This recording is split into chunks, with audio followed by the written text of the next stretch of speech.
awa na poto nde tovandi boye bato ba mitema mabe pesa conseil na bandeko oyo makambo tokutana na poto. Non, première fois te makambo ne kweli awa na poto. Biso wa Congolais tolinganite ndeko na yo touti esika moko mais toyewa na kati ya poto sikoke no ezaka ke no expliquera ya motema mabe expliquera ya motema mabe muninga na yo azwi yo mwasi muninga na ngai propre oui nazana musala ayaka na ndako croyant ke no bon touti esika moko nzoka nde ye azana intérêt na ye moko boye mpona koprofite alakisa quand même 100 €, alakisa 200 €, mais aswaka nyonso tu oyo aza na ndako mais mpona kaka sentiment ya seconde sikoyo ye wana aza kolela na bana o te zonga moto oyo mwasi oyo muninga na azwi yo mwasi muninga no boye aza na age nini petit na ngai ya 30 ans moi j'ai 55 ans allez baiser ma femme mpona sentiment ya moke. Si ça peut ce qui est 300, si ça peut ce qui est combien, n'a évité, mais n'a esprit à battre, ça mais vieux, l'amour c'est esprit. Bah mon aka, petit na yo, na silisi boulot, croyant que non na kosala, na kosie que non na kosala te, et na kosala. Na ya boye, quand ils sont à côté, n'a vraiment ambiance vraiment à gogo, à Sotoki. L'objectif à zéro fainéant, archevêque le Bourgogne na conscientisé diaspora. Nous avons un compatriote na biso, aux Congolais à Brazzaville. Non. Il y a Kinshasa. Il y a Kinshasa. Vous êtes colonie. Vous êtes colonie. Mungala n'est pas Mobutu. Mungala vraiment.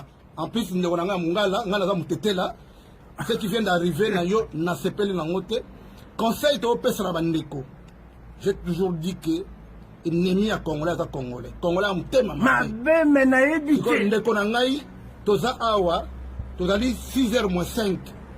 Tu vois 6h-5, le 30 octobre, Azana, Balabala, du Colo, il y a des conséquences, il y a bien de bateaux, zéro fainéant, nous avons qui biso tout dans Moussala, archevêque le Bobo, Nassim Deko, na ONU Seleki, national et l'autre. Zala courage et aussi un jour. Merci beaucoup. Merci beaucoup. Awa na poto nde tovandi boye bato ba mitema mabe pesa conseil na bandeko oyo makambo tokutana na poto. Non, première fois te makambo ne kweli awa na poto.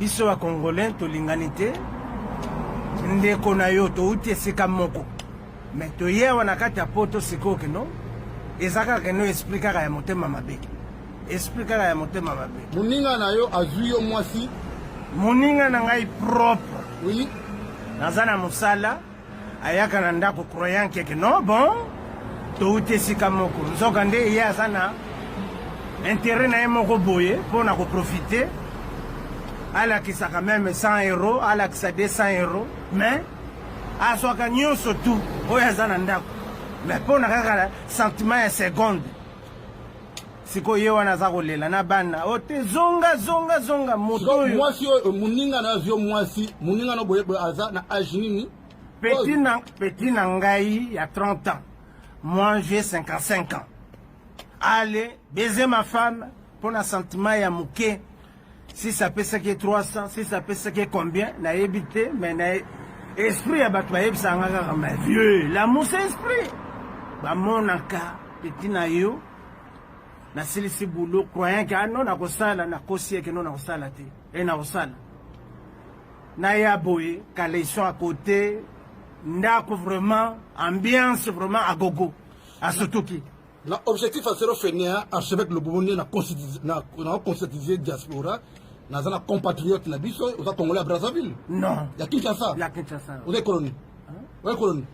Mungala n'est pas Mobutu. Mungala vraiment. En plus, nous avons Mungala, nous avons Tetela. Ce qui vient d'arriver, nous avons sepelé dans notre conseil de Opesra Bandeko. J'ai toujours dit que l'ennemi à Congolais est Congolais. Congolais a un thème. Ma belle, mais n'a évité. Toza Awa, Tozali 6h-5. Tu vois 6h-5, le 30 octobre, Azana, Balabala, du Colo, il y a des conséquences, il y a bien de bateaux. Zéro fainéant, zéro fainéant, on a qui biso tout dans Moussala, archevêque le Bobo, Nassim Leko, na Oyo Seleki, na journal Elo. Zala courage et aussi ma jour.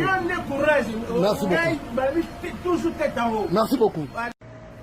Ah, on a poto ndeto fandi boye, batwa mitema mabe. Pesa conseil na bandeko Oyo, makamoto kutana na poto. Non, première fois te. Makamoun ne kwelio awa na poto. Biso wa Congolais to linganité. Ndeko na yo to uti esika moko. Mais to ye wana kati ya poto sikoke no. Ezaka ke no expliquera ya motema mabe. Expliquera ya motema mabe. Muninga na yo azuyo mwasi. Muninga na ngai propre. Oui. Nazana musala. Ayaka na ndako croyant ke no bon. To uti esika moko. Nzoka nde ye azana intérêt na moko boye pour na ko profiter. ala qui ça quand même 100 €, ala qui ça 200 €, mais à soit gagnon surtout oyazana ndako mais pour na kaka sentiment ya seconde siko ye wana za kolela na bana ote zonga moto yo mwasi muninga na vio mwasi muninga no boye aza na âge nini petit na ngai ya 30 ans, moi j'ai 55 ans. Allez baiser ma femme pour un sentiment ya muke.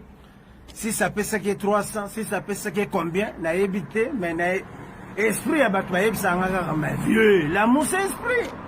Ba mon aka petit na yo na silisi boulot croyant que non na kosala na kosie que non na kosala te et na kosala na ya boye kaleson à côté ndako vraiment ambiance vraiment à gogo à Sotoki.